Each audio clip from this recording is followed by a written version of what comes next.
Les 10 antennes du réseau national des femmes engagées de Kédougou ont reçu leur premier prêt de 5 millions pour chaque antenne et 2 millions pour les boutiques communautaires par la direction du Fonds national de crédit pour les femmes. Ce samedi 10 mai 2025, au domicile de la présidente du réseau national des femmes engagées de Kédougou, à Krembaï Fall Dakar, une première du genre pour le réseau national des femmes engagées de Kédougou de bénéficier de ce prêt de l'État à travers la direction du Fonds national de crédit pour les femmes, que la présidente du réseau national des femmes engagées de Kédougou, Mme Astou Sako, a salué dès à l'entame de son propos. La directrice du Fonds national de crédit pour les femmes, Mme Adja Kankoucha, qui a octroyé 5 millions pour chaque antenne et 2 millions pour les boutiques communautaires. Pour la présidente du réseau national des femmes engagées de Kédougou, Mme Astou Sako, le réseau compte démultiplier ses activités pour chaque antenne. Je me nomme Mme Astou Sako, je suis la présidente nationale du réseau des femmes engagées de Kédougou. Je tenais d'abord à remercier Mme Kankou Thiam qui a eu l'honneur de sa direction en tant que directrice de Crédit Femmes, qui nous avait vraiment donné l'occasion de signer une convention avec la direction Crédit Femmes, le Fonds national de la Crédit pour les femmes, qui nous a octroyé aujourd'hui un montant de 7 millions, 5 millions pour les différentes antennes que nous dirigeons, à savoir 10 antennes qui se trouvent au niveau du réseau. Et elle nous a aussi octroyé un montant de 2 millions pour qu'on puisse vraiment réaliser une boutique communautaire. Voilà, qui, Inch'Allah, pour cette boutique communautaire, nous comptons vraiment s'investir pour démultiplier ce genre vraiment d'activités pour chaque antenne. Une première boutique communautaire sera lancée en attendant les jours à venir pour démultiplier ces boutiques communautaires pour chaque antenne. La présidente n'a pas manqué d'interpeller les partenaires, de mettre la main pour les accompagner dans leurs activités. Madame Astou Sako, présidente du réseau national des femmes engagées de Kédougou, nous fait le point de ce premier prêt de l'État à travers le Fonds national de crédit pour les femmes. Aujourd'hui, on va, Inch'Allah, lancer notre première boutique communautaire, Inch'Allah, mais dans peu de temps, nous souhaiterons pour chaque présidente antenne ouvrir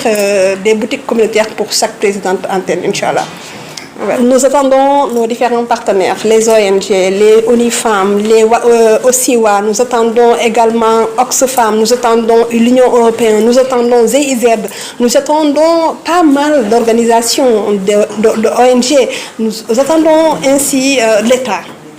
5 millions, c'est bien, mais nous trouvons que c'est peu pour un réseau comme le réseau national des femmes engagées de Kédougou, qui se trouve déjà dans les 14 régions et au niveau de la diaspora. Notre souhait aujourd'hui, c'est trouver pour chaque femme, chaque présidente antenne, l'octroyer un montant suffisant pour qu'elles puissent vraiment mener leurs activités génératrices de revenus. Aujourd'hui, parmi nous, il y a celles qui ont leurs activités génératrices de revenus, il y a ceux qui ont leur micro-entreprise. Nous avons eu pas mal de formations, surtout avec le 3FPT. Nous avons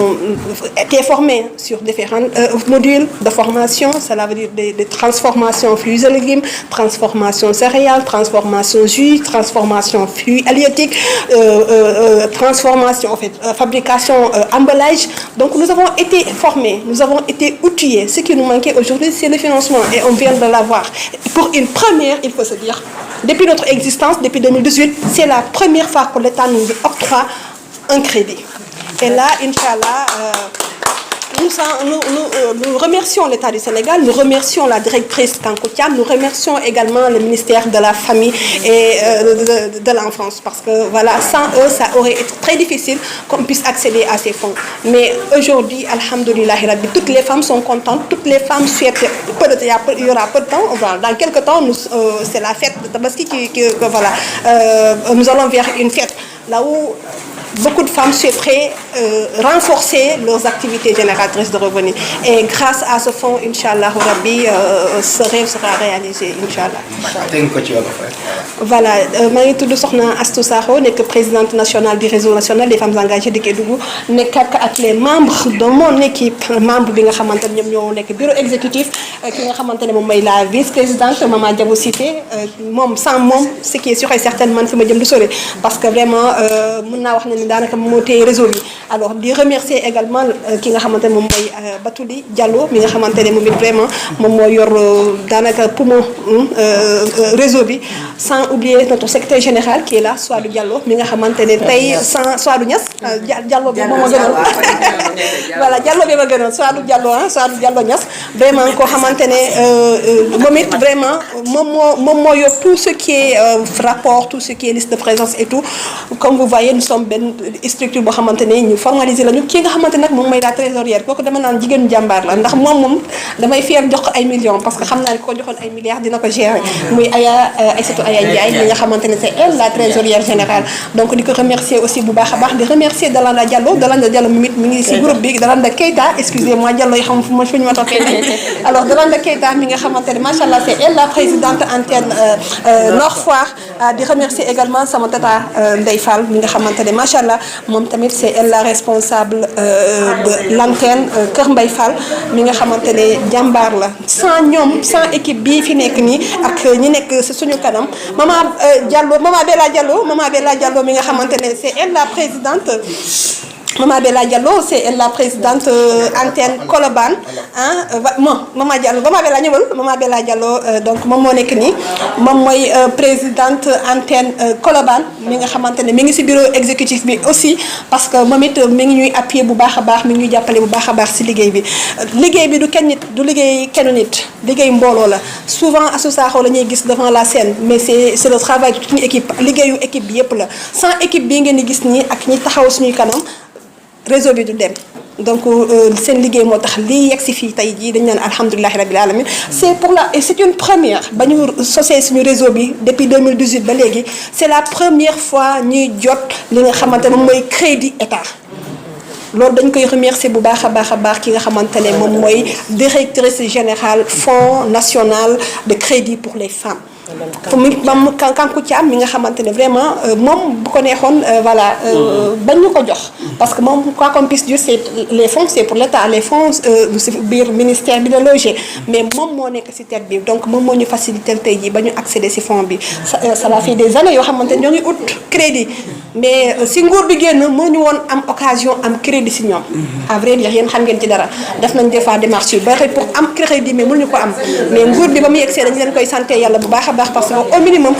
ak ñoom jot nañ ci crédit donc di ñaan yàlla yeneen partenaires yi ñëw di ñaan yàlla yeneen ONG yi ñëw yeneen vraiment fondation yi ñëw bëgg nañu vraiment réseau national des femmes engagées de Kédougou dépassé fi ñu nekk nii ndax ci biir réseau national des femmes engagées de Kédougou dañu wax ne amul ko jotul formation ñun ñëpp on a été formés bien encadrés maintenant lan moo des pour ñu activité ñu développer suñu activité génératrice de revenus maanaam développer financer ñu pour ñu mën a développer suñu entrepreneuriat ndax lu ma téeméeri jigéen ak juróom-ñett formé nañ leen ci biir réseau national des femmes engagées de Kédougou te loolu dañu koy remercier bu baax aussi 3FPT donc ñooñu am na ñoo xam def nañ formation transformation fruits et légumes transformation céréales transformation jus def nañu halieutique système d'emballage def nañu pas mal de formation li ñu desee woon mooy crédit te alhamdulilah tey jii femme bu nekk ci différentes ak formation bi nga jox nañ la fonds pour nga dem développer activité boobu loolu sant yàlla la alors di ñaan encore une fois que fonds yi ñu leen jox ngeen utiliser ko ni mu waree bu fay jotee aussi ngeen fay ko ni mu waree ndax moom moo ñuy permettre incha allahu rabbi ñu mën a amaat yeneen fonds pour ñu voilà daal parce que fonds bi il faut se dire dañu ko lebal pour 2 ans mais le réseau a décidé de payer les fonds pour 10 mois ndax tey jii suñu tableau d'amortissement dañ leen jox fonds bi mais 12 mois 24 mois ngeen ko war a fay ñun ñu ne leen 24 mois dafa bëri si ñun pour ñu fay ko ñun dans 10 mois nañ leen delloo seen xaalis. donc loolu macha allah. voilà loolu xarañte kon ku gis ñii nga xam ne ni jàmbaar lañ ndax ku lay lebal xaalisam ne fay ma ko dans 24 mois nga ne du ma la ko fay 24 mois 10 mois laa la koy fay kon kooku wax dëgg yàlla war na gën a mën a jag liggéeykat la te war nañ ci gën a mën a jàppale alors di sant encore une fois ñëpp di gërëm ñëpp di remercier aussi suñu chargé de com monsieur Camara si disponibilité bi ngay am souvent pour accompagner